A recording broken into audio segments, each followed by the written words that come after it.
Hello, you wonderful people, and welcome to another episode of Super-Fanta-Fi. This being a show where I talk about TV shows of the supernatural, fantasy, and/or science fictional genre. For today's episode, I'm going to talk about Scavengers Reign, Season 1, Episode 4. A lot of really interesting things went down in this episode, so let's break it down. Well, first and foremost, let's start off with Cayman's side of things. Obviously, we're picking up with him still hunting for his little mind-controlling telekinetic buddy, and he ends up, killing a creature because he tripped it, bashed his head with a rock. I mean, that's what he was doing all of last episode. If I remember correctly, was killing things with the rock. Well, this time it's a bigger rock, but an even bigger creature came. So it's that,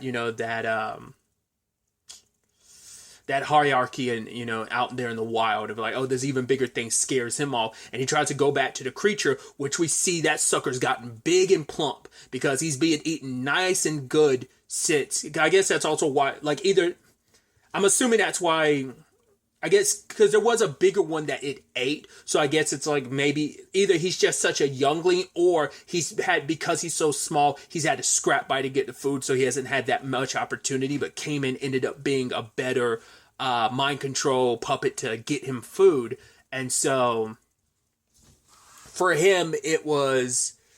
He's kind of disappointed, and Cayman's like, well, I can't help it. That thing was bigger than me. And it seems like its way to kind of punish him is to bring up memories, because it went inside of his head, and because the trance stuff seems to make him it seemed like it was kind of how it motivated him to go do stuff, which it still seems as applicable, but this thing probably recognizes I need you to have some motivation, so let me bring up some painful stuff with you, because it seems like based on what we learned from Cayman's side of things, it seems like it's his fault that they crashed. Not entirely his fault.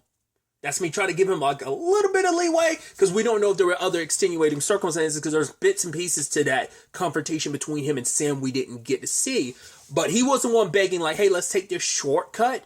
But it's it's everything his fault. Because he tried to change course, but someone else confronted him, and eventually Sam found out about it. Maybe it was a situation that by the time Sam found out about it, they were already on this new course, and there was no going back. And if that's the case, it's 100% Cayman's fault. But I was I don't know if this situation is going to be where Cayman convinced Sam, and Sam was fine. But like I said, it might have been a situation they were already partway on the path by the time Sam found out about it. Or like I said, maybe something changed. Not unless we're going to find out they did.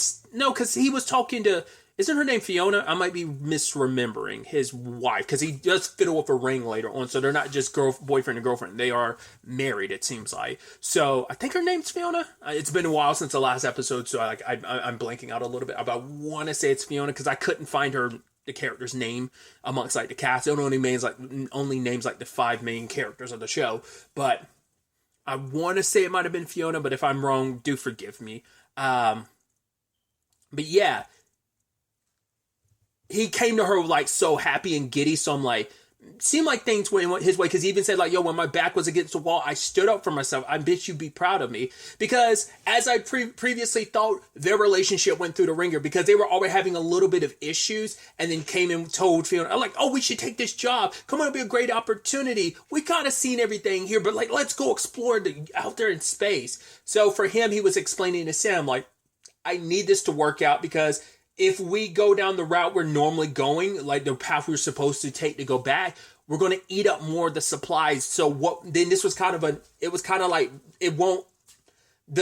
use to get back won't offset, will only barely cover what we got. So we'll only come out the tiniest margin ahead, and it's then this will kind of all have been for nothing. And it's we got to prove ourselves. He has to prove himself, because he's the one that suggested his job, but now it's caused a rift between him and his relationship. There were a lot of underlining issues, and I brought this up previously. It's a thing of, he thought this would be the fix, because there's a lot he's dealing with. He hasn't figured his shit out yet, and it affected his relationship, and that's why he seems like he has such a chip on his shoulder.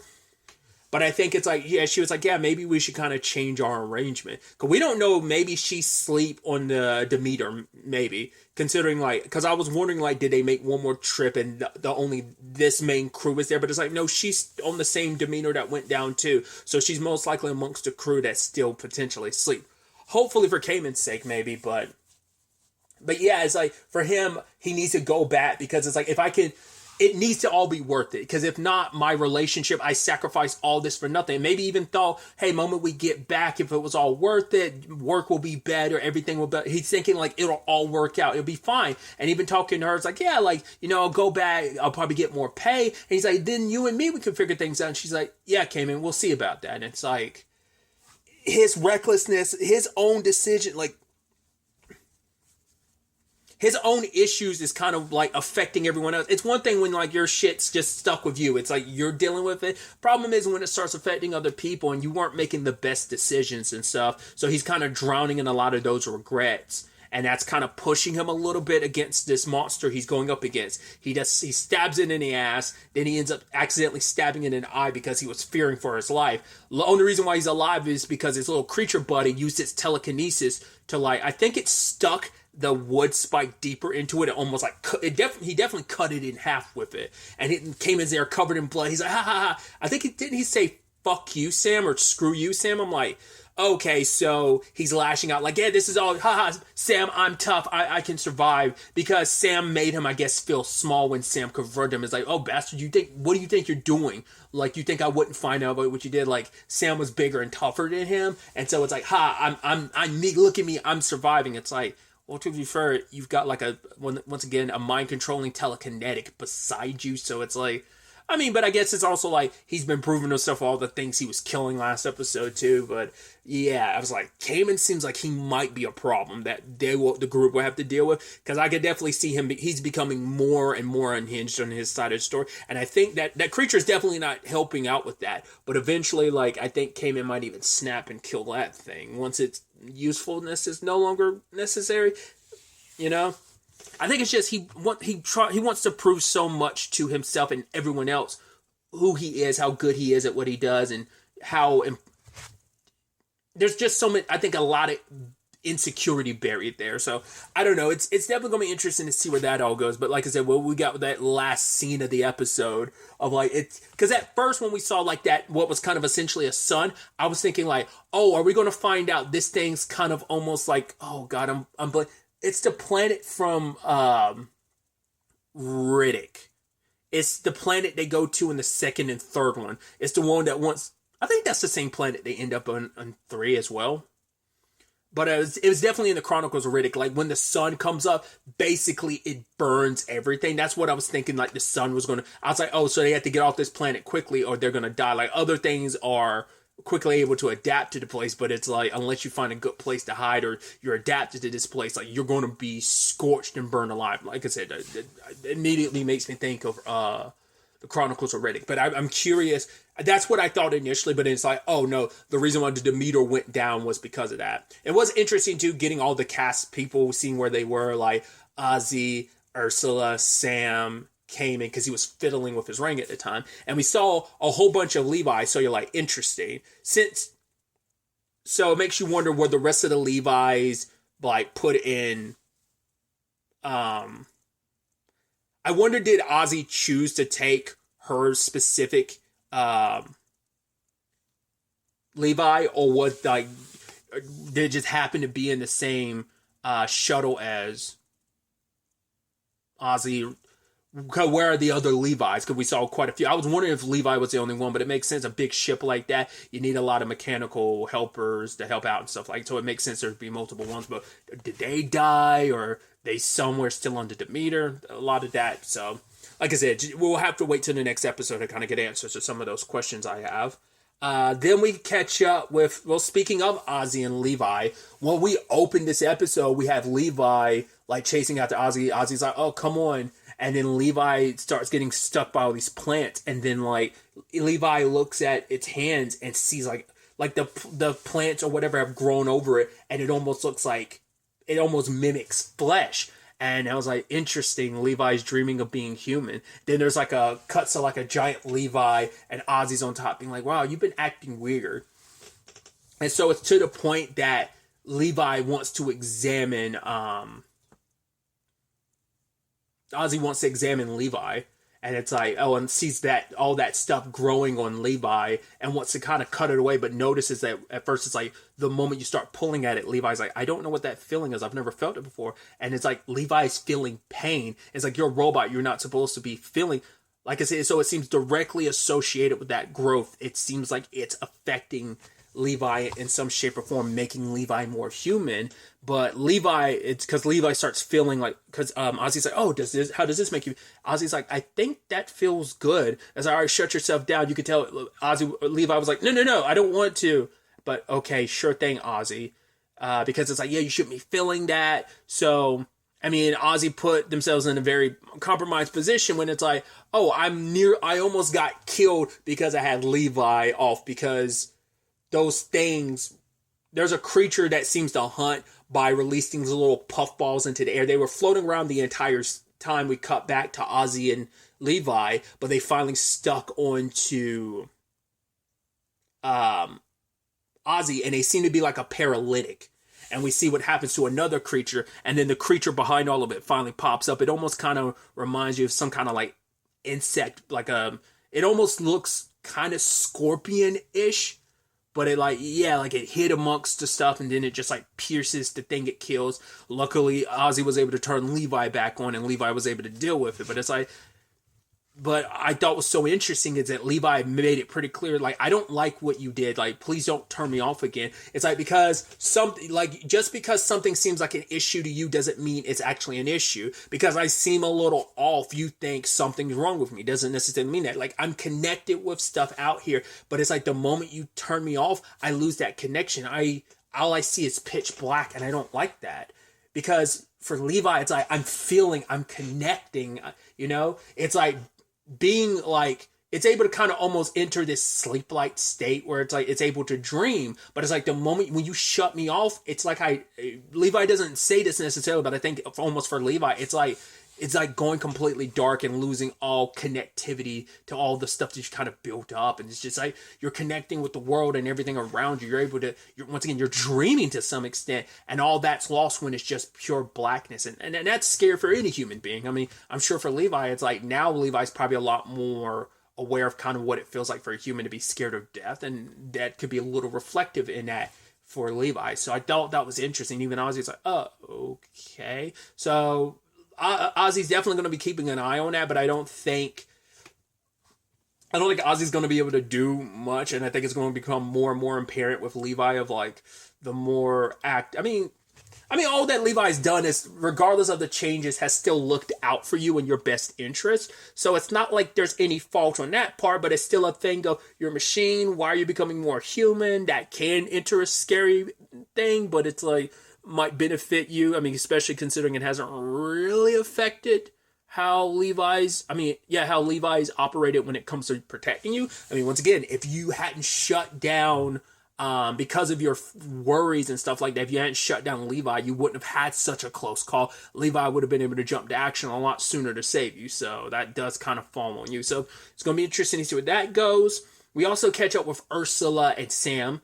Ursula got herself caught by the creature because she tried to follow one of them back up to where it took Sam up that tree, got herself caught, got swooped up, and we see that I guess they work in conjunction with some other creatures, or I don't know what that whole setup is, but they bring food, and then these other creatures, I guess maybe they're like an extension of that animal kingdom or something, but they have like these, I don't know what you call them. They're not necessarily ears. I don't know what you'd call them, but they open them up and basically bounce like the sun off of them. Or either those things just naturally heat up like that, or they were taking the heat from the sun and bouncing it off, but they cooked one of those creatures. Were about to do the same thing to Ursula. Luckily, she got away.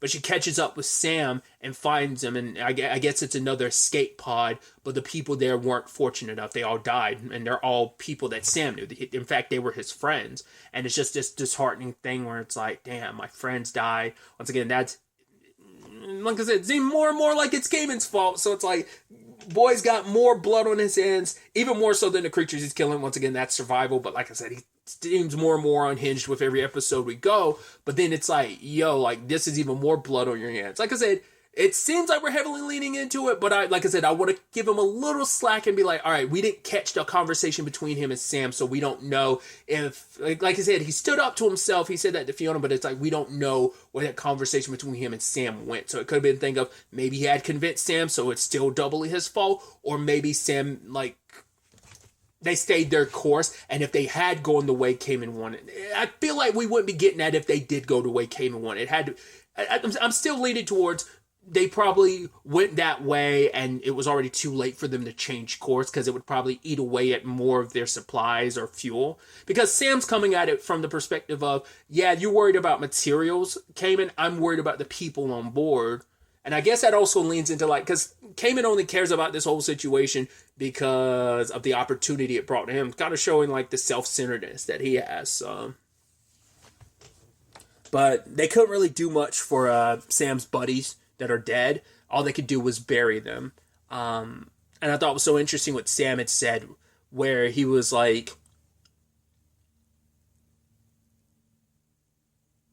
he was essentially saying like, it seems like him and Ursula don't really have any pre-connection prior to them being a team here. Specifically, them working to survive here is what brought them closer together. Who knows what the relationship was like at all? Maybe it was non-existent. Like, maybe it's like, yeah, we're on the ship working together, but it's like we were in two different sectors, so there probably wasn't much overlap. I mean, maybe of our entire cast, maybe none of them ever overlapped. I mean, we saw Cayman and Sam, sure, but like maybe... Oh yeah, and Ozzy came in maybe last episode of one of the flashbacks, but like that's just because Cayman works on the more the mechanics side of things. So like everyone probably interacted with him to some extent, but they probably stayed in their lanes of what positions they operate on the Demeter. So there wasn't like, aside from probably small interactions on taking care of the ship type of thing, like they probably never had personal interactions. The only people he probably had personal interactions with are his friends. In Sam's case, are his friends that are dead now. So,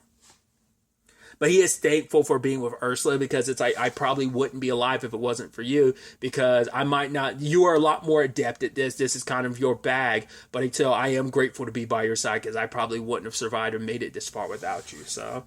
Kind of making up for the little tiff that they had at the end of last episode. Once again, I still think it was like out of pocket for Ursula to go that far, but still.